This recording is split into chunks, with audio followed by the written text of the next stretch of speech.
Hello, everyone.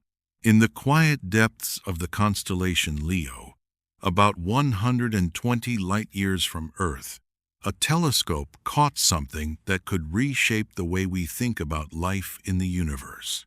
Not a dramatic photograph, not a crisp image of alien landscapes. Just light, a thin ribbon of starlight, stretched into a spectrum colors our eyes cannot see, arranged into a language that physics speaks fluently. And hidden inside that language, a set of patterns that felt personal.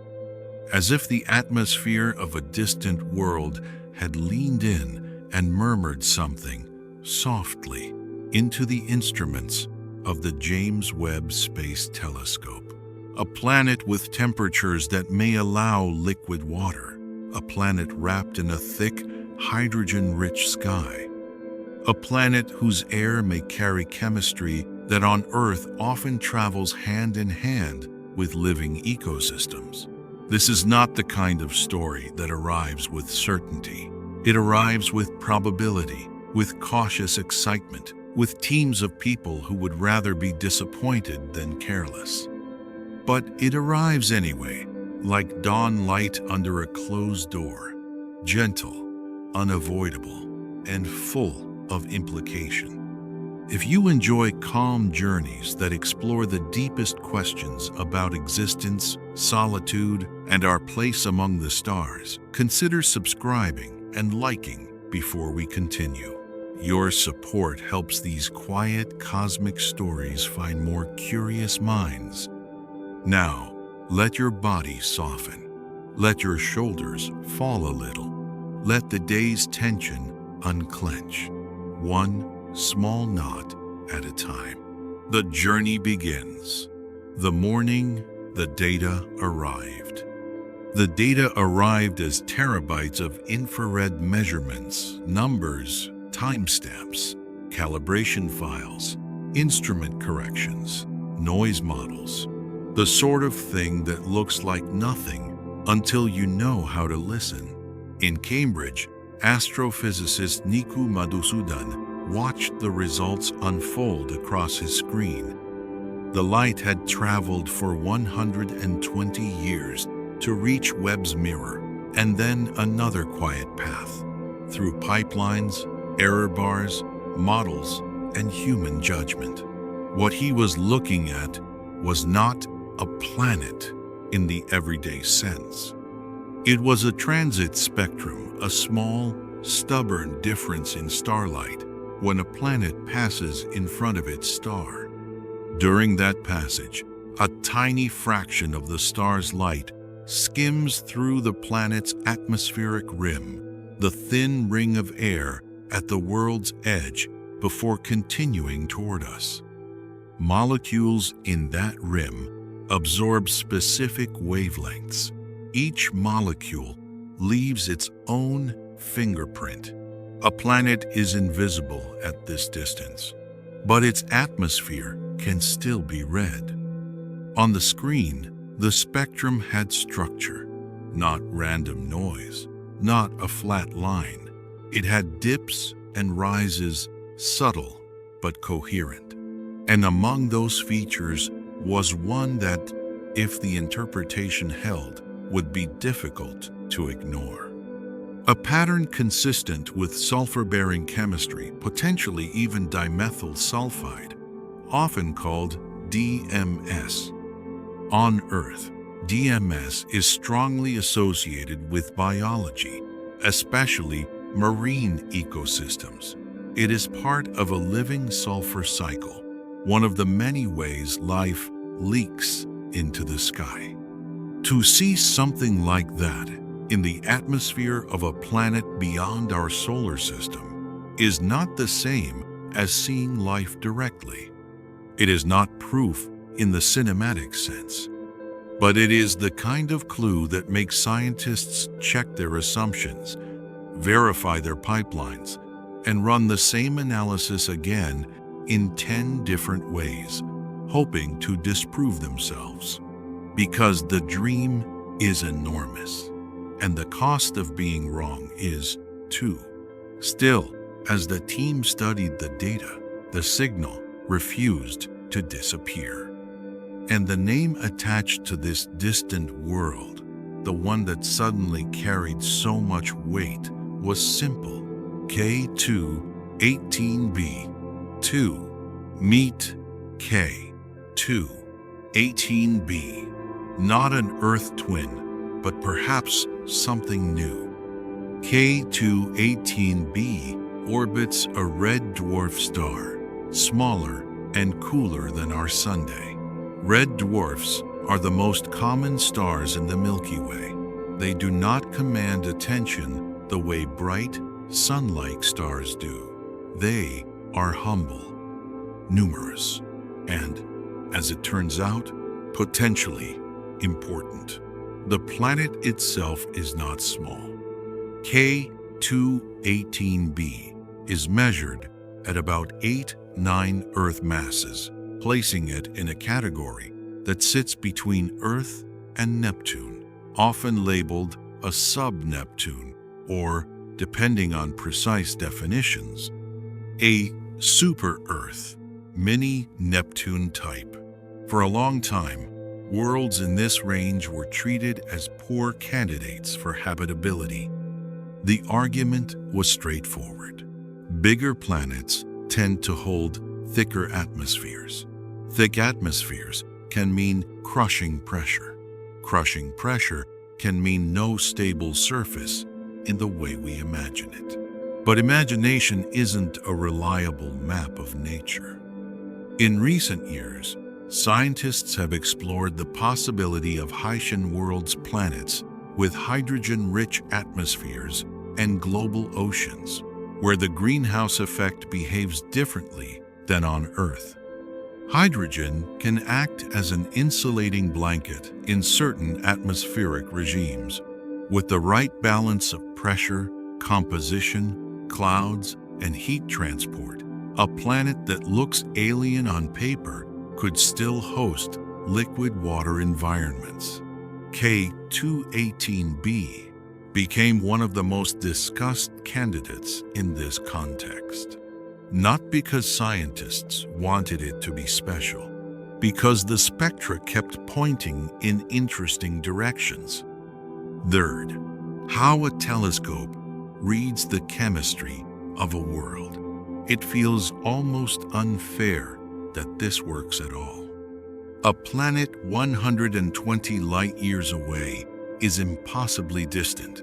The star it orbits is brighter by orders of magnitude. The planet's atmospheric signal is a faint subtraction, like trying to detect the taste of a single drop of dye in an Olympic-sized pool while someone is shaking the building. But physics is consistent, and molecules are honest. A molecule has quantized energy levels. It can rotate and vibrate only in certain ways. When starlight passes through an atmosphere, molecules absorb photons at specific wavelengths that match these transitions. The result is a pattern of missing light lines and bands in the spectrum. That pattern is the molecule's fingerprint. Webb's instruments are designed to measure these patterns in the infrared, where many important molecules leave strong signatures. Water vapor, methane, carbon dioxide, ammonia, and other sulfur-bearing species. The method used is called transmission spectroscopy.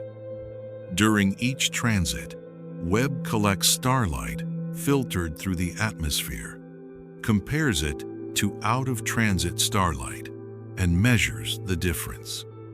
Do that once, and noise can fool you. Do it repeatedly, and real features start to persist. The story of K2-18b is not one spectrum. It is multiple transits, multiple analyses, multiple checks, a gradual tightening of uncertainty. And what emerged was a chemical portrait that was, at minimum, Fascinating. The chemical portrait, water, carbon chemistry, and a provocative hint. Webb's observations suggested the presence of water vapor in the atmosphere of K2-18b. That alone is not life. Water vapor exists in many contexts. There were also indications compatible with methane and carbon dioxide, two molecules that, on Earth, can be produced by both biology and geology. Volcanoes can produce carbon dioxide. Certain geochemical processes can produce methane. Biology can produce both too. So these detections are not a verdict. They are ingredients. But ingredients matter because habitability is not one molecule. It is a system. A planet's atmosphere is a balance between sources and sinks. What is produced, what is destroyed, what escapes to space, what is dissolved in oceans, what is locked in rocks, what is replenished by chemistry or by life.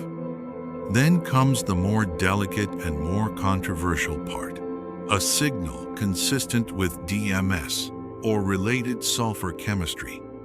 On Earth, DMS is closely linked with biological activity, particularly oceanic microbial life.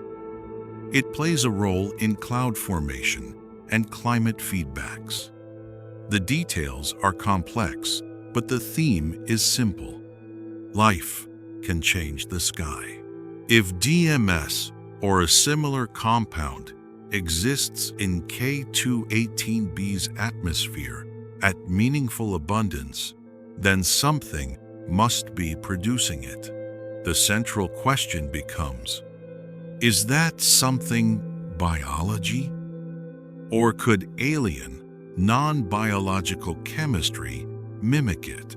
This is where scientists become careful in a special way. Not just careful with words, but careful with how they think. Because the universe can imitate, false positives are real. Molecules can overlap in spectra. Noise can pretend to be structure. Instrument systematics can create patterns that look like discoveries. And models can make assumptions that quietly steer conclusions.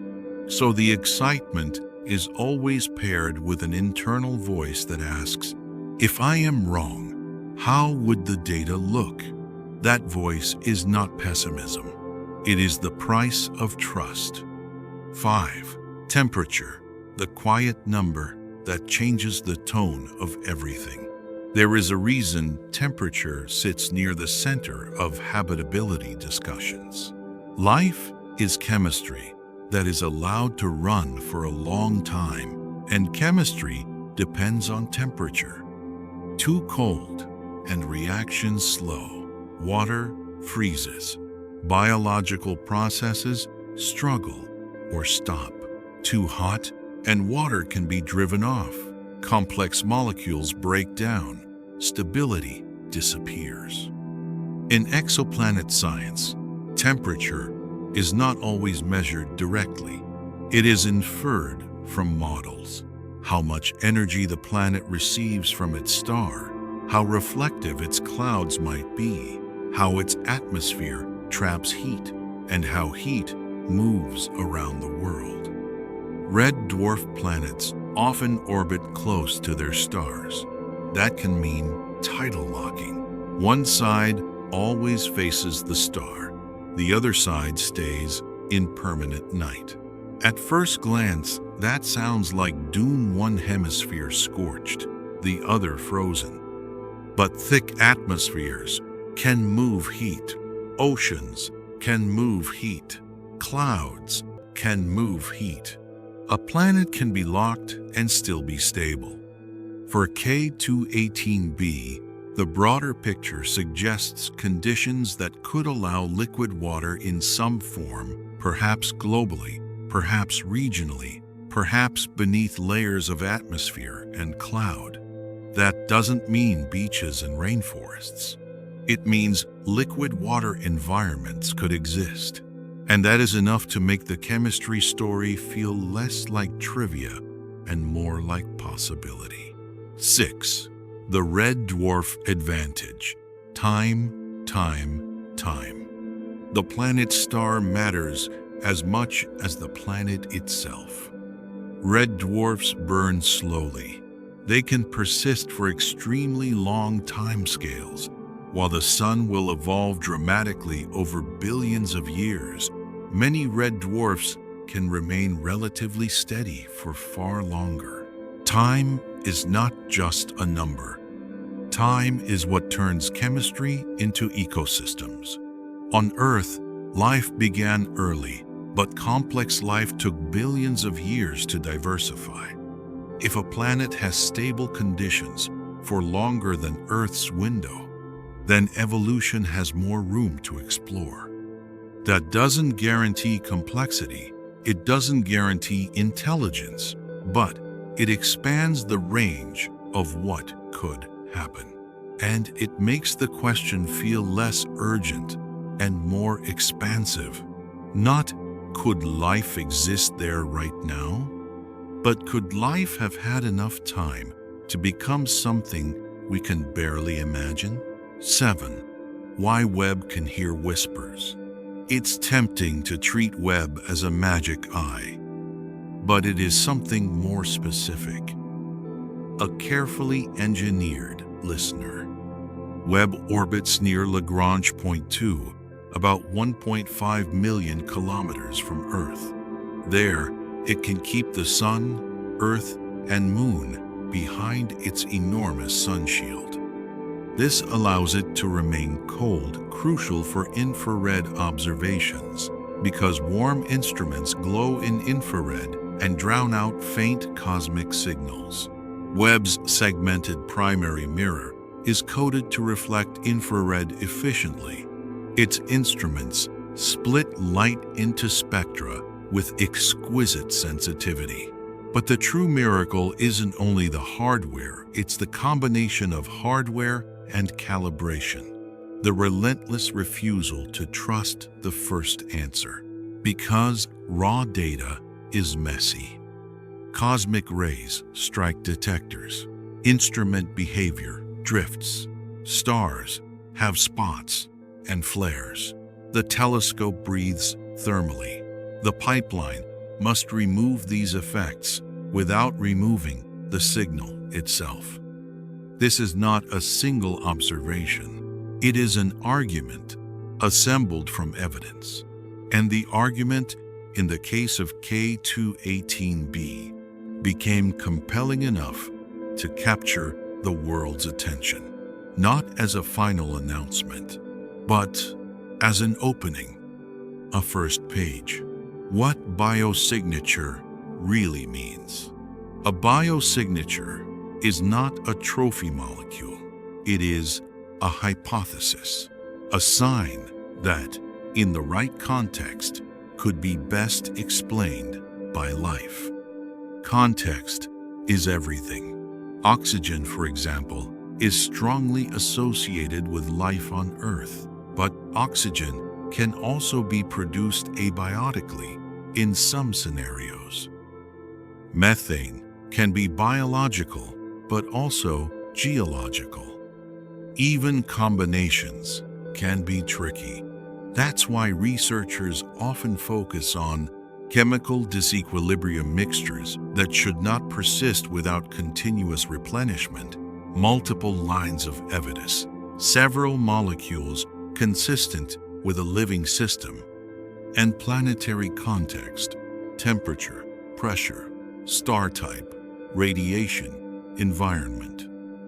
DMS is interesting because on Earth it is deeply tied to biology. But deeply tied is not the same as impossible otherwise, especially on a planet unlike Earth.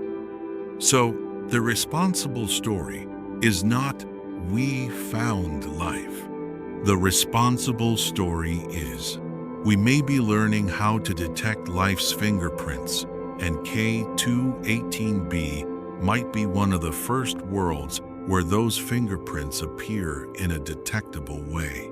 That alone is historic, because it means the question, "Are we alone?" is slowly moving from philosophy into measurement. And measurement changes everything. 9. A calm pause. What this feels like emotionally. There is a particular kind of awe in realizing that the universe can be read. A planet can be too far to visit, too far to image clearly, too far even to imagine with accuracy, and yet its atmosphere can still be studied, because light is patient and physics is consistent. If K2-18b is alive, then life has already done something remarkable. It has changed its own sky enough that a distant civilization, ours, might notice. And if it is not alive, then we still learn something profound. We learn how easily hope can attach itself to patterns, and how careful we must be to separate story from evidence. Either way, this is a threshold, not a finish line. And beyond that threshold waits the question that always returns, quieter but heavier. If life can exist elsewhere, if the galaxy is full of oceans and atmospheres, why does the cosmos feel silent? That is where we go next. If K2-18b truly carries chemistry shaped by biology, then the universe becomes a little less lonely, at least in principle. But it also becomes more puzzling, because the Milky Way is not an empty neighborhood. It is a sprawling city of stars.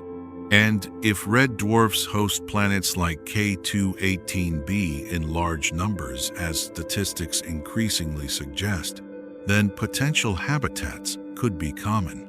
So the question grows sharper, not softer. If the stage is full, why do we hear no voices? This is the Fermi paradox. Not a paradox, because it is logically impossible to be alone. A paradox, because the numbers make total silence feel surprising. 1. The Milky Way as an archipelago. Imagine the galaxy as an ocean, scattered with islands. Each island is a star system. Some islands are barren rock, some are gas giants, some hide oceans under ice, some have skies that trap heat and hold water in liquid form. Some are too hot, too cold, too irradiated, too unstable. But if even a modest fraction are habitable, the count becomes enormous. And then you add time. The galaxy is old. Civilizations could rise and fall on timescales that dwarf human history. The overlap between us and them might be rare, even if them exists. So perhaps the silence is not emptiness. Perhaps it is timing. Perhaps it is distance. Perhaps it is language. 2. The great filter, the difficult step most worlds never pass. One of the most unsettling answers is the great filter idea. It says, somewhere between a planet forms and a civilization becomes detectable across interstellar distances, there is at least one step that is extremely unlikely. The filter could be behind us. The origin of life from non-living chemistry could be extraordinarily rare. The leap to complex cells might be the bottleneck. The transition to multicellular life might be uncommon. The emergence of intelligence capable of technology might be a fluke. Or the filter could be ahead of us. many civilizations might destroy themselves. They might destabilize their planet faster than they learn to stabilize it. They might turn their intelligence inward and vanish from detectability. Or they might encounter existential risks they cannot manage. The Great Filter doesn't say life is impossible. It says the universe might be full of beginnings, but poor in continuations. And if that is true, then K2-18b, if alive, becomes both hopeful and sobering. Hopeful because life can begin elsewhere. Sobering because life beginning is not the same as life enduring or becoming visible. 3. Quiet civilizations. The galaxy could be full and still silent. Silence does not always mean absence. There are other possibilities that feel less grim but still realistic. Civilizations might not broadcast. Radio leakage is not inevitable. As communication technology evolves, it can become more directional, more efficient, less noisy. A mature civilization could be quiet by design. They might not expand. We often assume expansion is a universal drive, but that assumption is cultural as much as it is logical. A civilization might value stability, internal richness, or virtual worlds. It might have no interest in colonization. They might be hard to recognize. We search for what we know: radio, lasers, industrial pollutants, megastructures. But intelligence could express itself in ways that do not produce the signatures we expect, or in ways too subtle to see from far away. They might avoid us. The zoo hypothesis imagines that advanced civilizations deliberately avoid contact with developing worlds, either out of ethics or caution. If so, the silence could be a boundary, not a void. None of these explanations are proven, but they share a theme. The universe can be inhabited without being loud. And that matters because our first detectable signs of life are likely to be biological, not technological. Molecules, not messages. Why? K2-18b changes the search strategy. For decades, habitability searches leaned heavily toward Earth-like assumptions: rocky planets, thin atmospheres, sun-like stars. K2-18b suggests a broader palette. If hydrogen-rich atmospheres can support warm, stable environments, possibly above global oceans, then the number of target worlds expands. Red dwarfs become prime targets because they are common and long-lived. This doesn't mean red dwarfs are ideal. It means we should not dismiss them. It is a shift from searching for mirrors of Earth to searching for habitats in the language of physics. The universe does not owe us familiar worlds, but it may offer many livable ones. What confirmation really looks like? It's worth being honest about what the next steps involve, because this is where the story becomes quietly rigorous. A candidate biosignature is like a faint scent in the air. You do not declare a fire based on scent alone. You trace it. You rule out other sources. You look again with different tools. For K2-18b, confirmation involves more transits observed with Webb across different instruments and modes, reducing ambiguity. Independent teams reanalyzing the same data to check that the result is not pipeline dependent. Ruling out overlapping molecular signatures that can mimic each other in the infrared, refining atmospheric models to explore non-biological chemical pathways in hydrogen-rich environments. Stellar activity monitoring, because red dwarfs can have spots and flares that alter observed spectra. Cross-validation with other observatories, present and future, where possible. The aim is not to win. The aim is to make the conclusion robust enough that it survives hostile scrutiny. Because if we ever confirm life beyond Earth with high confidence, the announcement will not just be a scientific paper, it will be a cultural turning point. And cultural turning points must be built on bedrock, not wishful thinking. The philosophical aftershock, what it means to not be alone, even just biologically. If life is confirmed on K2-18b or any other world, something changes immediately. Not in technology, not in politics, not overnight, but in the background story that humans tell themselves. For thousands of years, we have looked outward and wondered if the sky is indifferent. We have built myths and philosophies around solitude. We have argued whether life is a rare miracle or a natural outcome.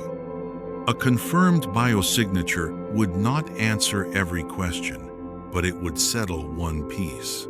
Biology is not exclusive to Earth. Even microbial life would be enough to redraw our self-image. Because microbes are not less life, they are the foundation of life. On Earth, microbes shaped the atmosphere long before animals existed. They changed the chemistry of oceans and skies. They formed the base of ecosystems. A living ocean world elsewhere would mean the cosmos is capable of producing not just rocks and storms, but metabolism, planetary-scale cycles that turn starlight into chemical organization. And that is a different kind of universe. Not magical, but more alive than we assumed. 7. Ethics arrives quietly. If living planets exist, then exploration becomes more than curiosity. A living world is not empty territory. It is not a resource waiting for claim. It is a home, even if we never visit it. This is where science becomes ethics. Because the moment life is real elsewhere, we must ask, what responsibilities come with detection? How should we talk about it carefully, truthfully, without turning it into propaganda or panic? How do we prevent contamination in future missions, even in principle? What does respect mean when the other life is microbial and alien? There may be no universal answers, but the questions themselves mark a shift. They mean we are no longer the only known stakeholders in the galaxy's biology. 8. From biosignatures to technosignatures, the next horizon. Once we learn to read atmospheres well, a new possibility emerges. Not just life, but technology. Some technologies can imprint a planet's atmosphere with unusual compounds, chemicals that are hard to produce naturally in large quantities. Others might produce artificial illumination visible on the night side. Others might emit narrowband radio or optical signals. This is still speculative and difficult, but the direction is clear. First, we learn to detect life's chemistry. Then, we learn to detect life's engineering. K2-18b is not a confirmed technosignature story, but it is part of the path that could one day make such a story possible. 9. The quiet, emotional truth of the Fermi paradox. The Fermi paradox is often framed as fear. What if the silence means doom? But there is another way to feel it. The silence can also be an invitation to maturity. It can remind us that intelligence is not a guarantee of wisdom, that technology does not automatically produce stability, that survival might be an achievement, not a default. If the galaxy is full of life, but quiet in civilization, then perhaps the rare thing is not biology.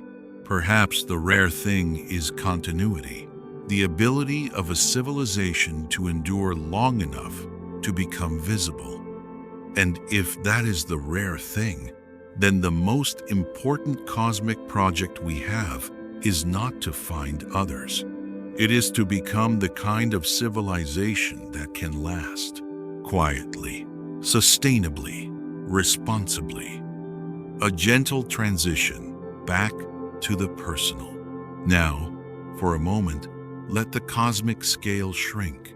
Let the galaxy become a distant backdrop, because your breath is closer than any star, in and out.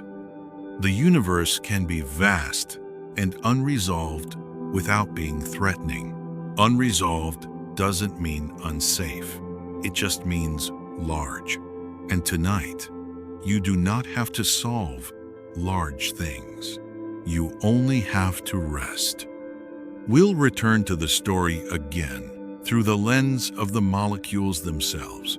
What DMS is on Earth, why it matters, what it might mean on a hydrogen-rich world, and how scientists try to rule out the universe's clever imitations. Dimethyl sulfide, two words that sound like a chemistry tongue twister, yet carry a strange emotional weight when placed beside the phrase, another world. To understand why DMS is so compelling and why it is treated cautiously, we need to understand what it does on Earth. Not in abstract, but in the living, breathing context of oceans. 1 DMS on Earth.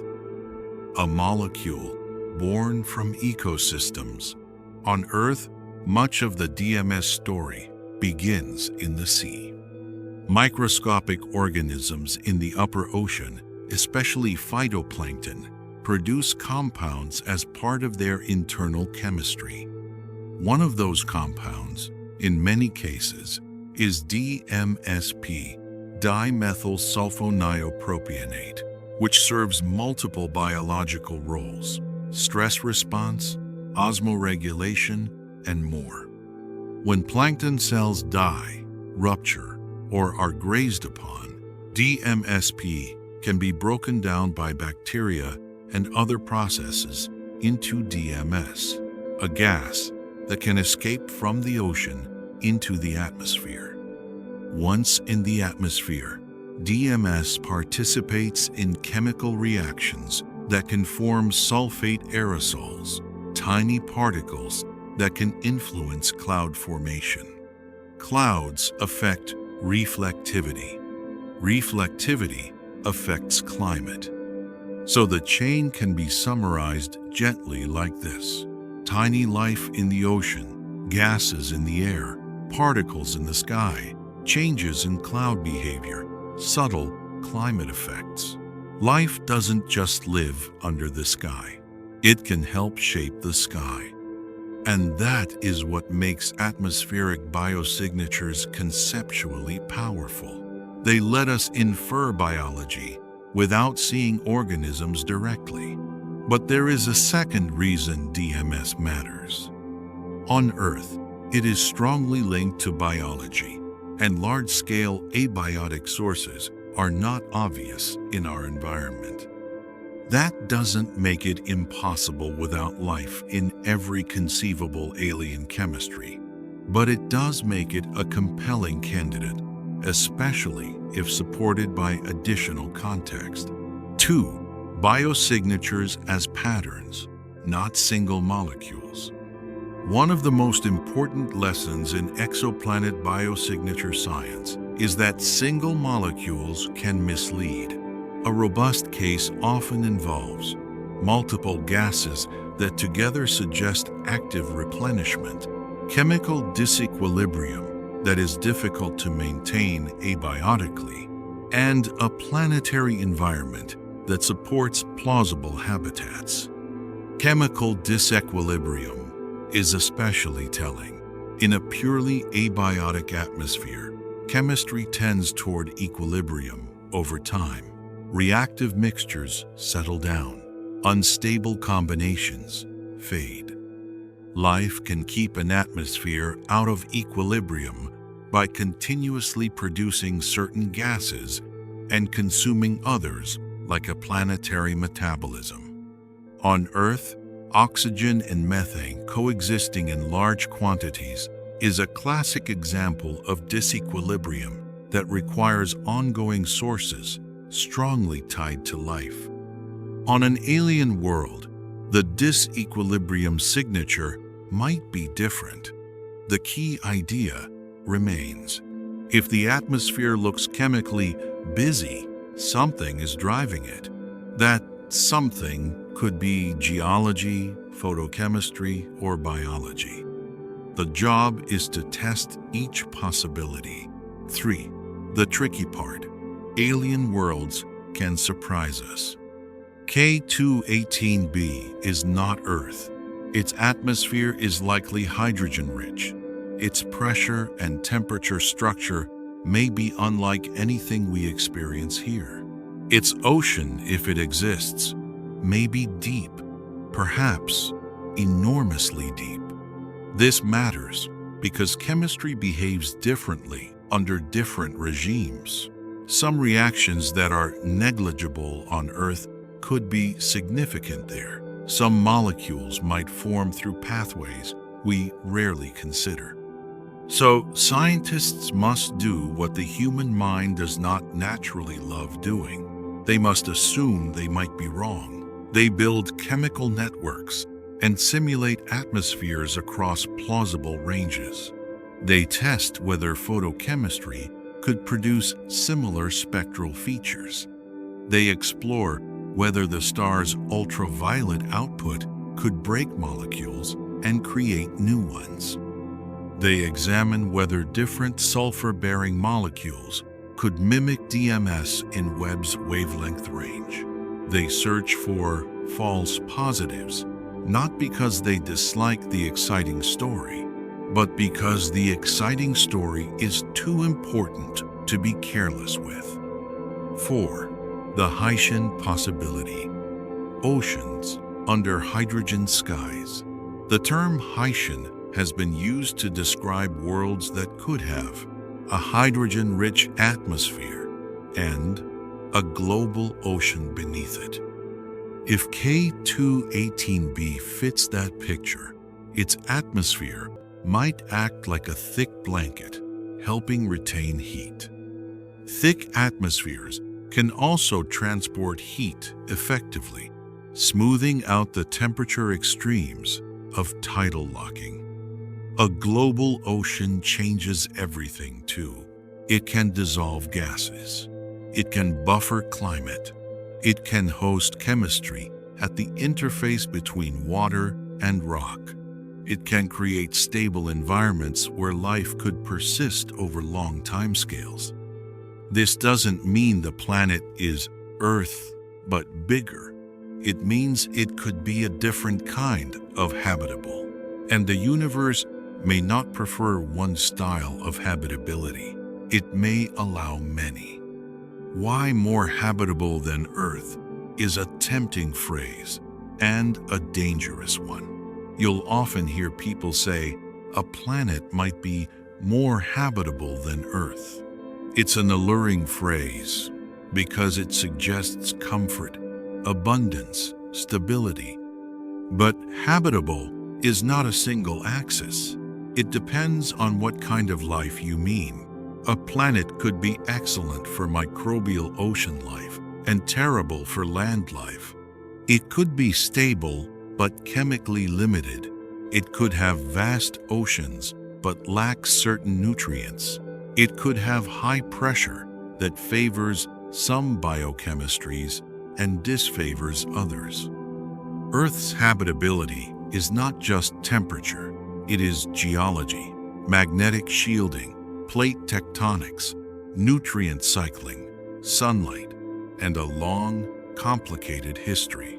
So the more precise COM statement is, K218b may offer stable liquid water environments under conditions very different from Earth's, potentially favorable for certain forms of life.